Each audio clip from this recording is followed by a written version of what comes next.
Урматтуу кыргызстандыктар, урматтуу Кыргызстандын шайлоочулары. Мына 2 күндөн кийин Кыргыз Республикасынын Жогорку Кеңешине шайлоо болот. Бул билген адамга өтө тарыхый улуу күндөрдүн бири. 5 жылда бирден Кыргызстандын жалпы жарандары мамлекетти башкарууга катышат. Өзүнүн добуш берүү укугун пайдаланат. Кыргыз Республикасынын Конституциясынын 1-беренесинин 4 пунктунда Кыргыз Республикасынын эли бул эгемендүүлүктүн ээси, жападан жалгыз мамлекеттик бийликтин булагы болуп саналат деп айтылат. Ошондуктан парламент дагы, өкмөт дагы Кыргызстандын тагдырын чече албайт. Кыргызстандын тагдырын бийликтин булагы болгон жалпы кыргызстандыктар сиздер чече аласыздар. Сиздер укук коргоочу катары айтайым. Сиздер өзүңүздөрдүн укугуңуздарды билиңиздер. Силердин ар бир Кыргызстандын шайлоочуларынын жарандардын укугу өтө чоң. Алар добуш берет. Бул депутат шайлансын. Ушул депутат жакшы деп добуш берет. Силердин добушуңарды эч ким уурдай албайт. Азыр электрондуу система эч ким уурдай албайт. Мындан тышкары силер добуш бересиңер. Ушул адам президент болуп шайлансын деп добуш бересиңер. Ошол адам президент болуп шайланат. Каалаган адамдарды өзүңүздөр шайлап аласыңар. Анан ошол президенттер аркылуу, депутаттар аркылуу өлкөнү башкарууга түздөн-түз таасир бересиңер. Мына ушул укугуңарды силер сөзсүз билишиңер керек. Ошон үчүн кайдыгерлик кылбай, көрө окотко берилбей, ошол күнү убактыңыздарды сайын бөлүп, 28-inde бардык ишти таштап, шайлоого майрам катары бир тууганыңарды ээрчитип, үй бүлөңөрдү ээрчитип, балдарыңарды алып, бардык тууган уруктарыңарды алып, ошо шайлоого келип катышып берсеңиздер, өзүңөрдүн атуулдук, патриоттук, граждандык милдетиңерди толук аткарган болосуздар. Мен ушуну укук коргоочу катары суранам. Анткени мен адамдардын укугу деп канча жылдан бери аракеттерди көрүп келатам. Адам укуктарынын жалпы декларациясында ар бир адам шайлоого жана шайланууга укуктуу деп ачык жазылып турат. Ошон үчүн силер шайлоого укуктуңуздар. Кимди шайлап аласыңар, аны өзүңүздөр билесиздер. Мындан тышкары учурдан пайдаланып, мен сиздерге бир жакшы нерсени айтып коеюн. Биз 2 жылдан бери Келечекке жол деген уюм түзүп, ошол улуттук долбоорду иштеп чыгып, ушу шайлоонун жүрүшүнө көзөмөл кылып атабыз, байкоо жүргүзүп атабыз. Шайлоону кандай өтүп атат, добуш берүү кандай өтүп атат, добушту сатып атабы, мыйзам бузулуп атабы, административдик ресурстар колдонуп атабы, мына ушуну көзөмөлдөө боюнча атайын бир улуттук долбоорлорду иштеп чыгып, мына 2-жыл бою биз ошол долбоорду иш жүзүнө ашырып атабыз. Мына ушунун негизинде, ушул долбоордун негизинде жакында биз партияларды, ошо саясий процесске катышып жаткан партияларды, андан тышкары Борбордук шайлоо комиссиясынын өкүлдөрүн, анан өкмөттүн өкүлдөрүн жалпы 2 жолу чогулттук. Бирөөнү 10-ноябрда, экинчиси мына жакында эле 19-ноябрда чогулттук. Чогултуп, ушу экинчи чогултканыбызда ийгиликке жетишип, 4 тараптуу келишимге кол койгонго жетиштик. Мына ушул келишимди көрсөтүп коеюн. Мына ушул келишимге кол койдук. 18-ноябрда саясий партиялардын Кыргыз Республикасынын Борбордук шайлоо комиссиясынын республикалык штабтын жана бир мандаттуу округдар боюнча талапкерлигин койгон каалаган талапкерлердин ортосунда мыйзамдуу жана таза ачык шайлоолорду жүргүзүү жөнүндө 4 тараптуу меморандумга кол коюлду. Мына ушул кол койгондо ошо саясий партиялар өзлөрүнө мындай бир 3-4 милдеттеме алды. Кандайдыр бир саясий чакырыктарга барбайбыз. Кыргыз Республикасынын Конституциясынын мыйзамдарын сыйлайбыз. Бири-бирибизге күрөшүүдө, өзара баягы дебаттарда бири-бирибизге шек келтирбейбиз, аброюбузду сыйлайбыз, ар намысыбызга шек келтирбейбиз.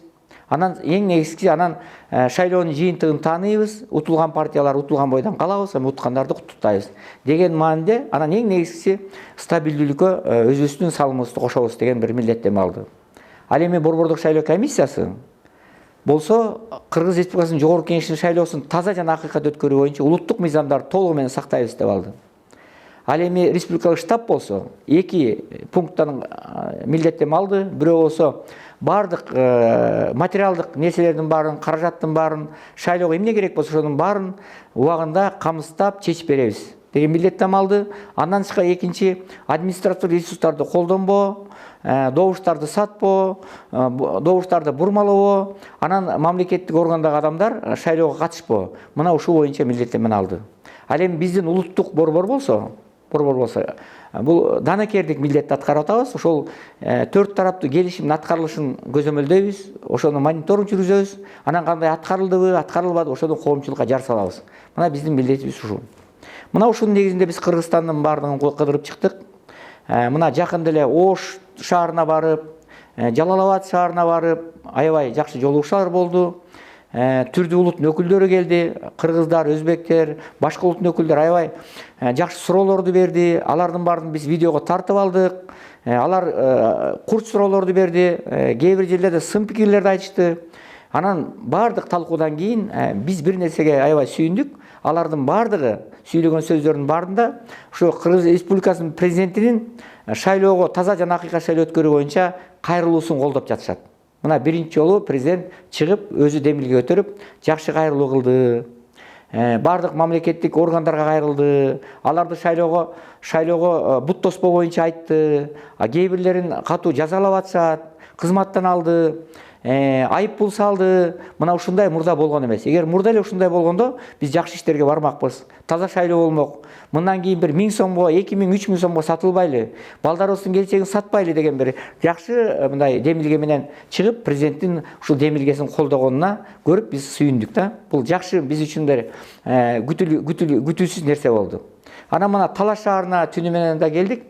Талаш шаарында да бир жакшы жолугушуулар болду. Мына биздин мамлекеттик органдардын кишилери боюнча да өздөрүнүн пикирлерин айтышты. Алардын мамлекеттик бул шайлоо процессине катышпай жаткандыгы боюнча да айтышты. Ошон үчүн мен ойлойм, ушу элдердин азыр бир таза акыйкат шайлоо өткөрүү боюнча демилгеси көтөрүлүп калыптыр да. Алардын бир ою жакшы. Анан буга чейин дейт, ошо домкомдор, кварталирлар ушу шайлоо процессине катышып, акча алып, добушту топтоп, ушу административсиз колдонуп, анан добуштарды сатып ушундай иштерге барчу дейт. Азыр анын баардыгы токтотулду деп сүйүнүп атышат да. Ошон үчүн президентке деген алардын ишеними, анын алдыда боло турган шайлоого бир таза шайлоо өткөрүүгө деген элдин чоң бир ишеними бар экенине көзүбүз жетти. Ошон үчүн урматтуу кыргызстандыктар, акырында кайрыларым 3 нерсени сиздерден суранып кетем. Биринчиси, 28 ноябрда боло турган шайлоого барып бериңиздер. Өзүңүздөрдүн атуулдук милдетиңиздерди аткарыңыздар. Кимге саласыздар, алар өзүңүздөрдүн эркиңиздер, өзүңүздөрдүн тандооңуздар. Бирок өзүңүздөр катышып, өзүңүздөрдүн атуулдук милдетиңиздерди аткарып берсеңиздер деп суранам. Экинчиси, добушуңуздарды сатпаңыздар. Добушун сатпай, жүрөгүңүздөрдөн кимдин программасы жакса, концепциясы жакса, ошол адамга добушуңуздарды бериңиздер. Үчүнчүсү суранарым, шайлоо бүткөнүн сиздерден өтүнүч, бул майрам болуш керек. Шайлоодо деген жаңы жүздөр келет, жаңы лидерлер шайланат, жаңы партиялар шайланат, жаңы программалар түптөлөт. Эски баягы элдин ишениминен кеткен, мамлекеттин ушу капчыгына кол салган адамдар балким шайланбай калышы мүмкүн. Эл деген ошону иллюстрация кылышы мүмкүн. Ошон үчүн мен ойлойм, бир жаңы өзгөрүштөр болот да. Ошон үчүн бул майрам болуш керек. Бул пикет, митинг эмес, тополоң эмес, майрам болуш керек. Ошон үчүн мына ушул күнгө Кудайым жеткирсин. Баарыңыздарды 28 ноябрь күнү менен, шайлоо күнү менен куттуктайм. Алдыда чоң тарыхый күн бизди күтүп турат. Рахмат.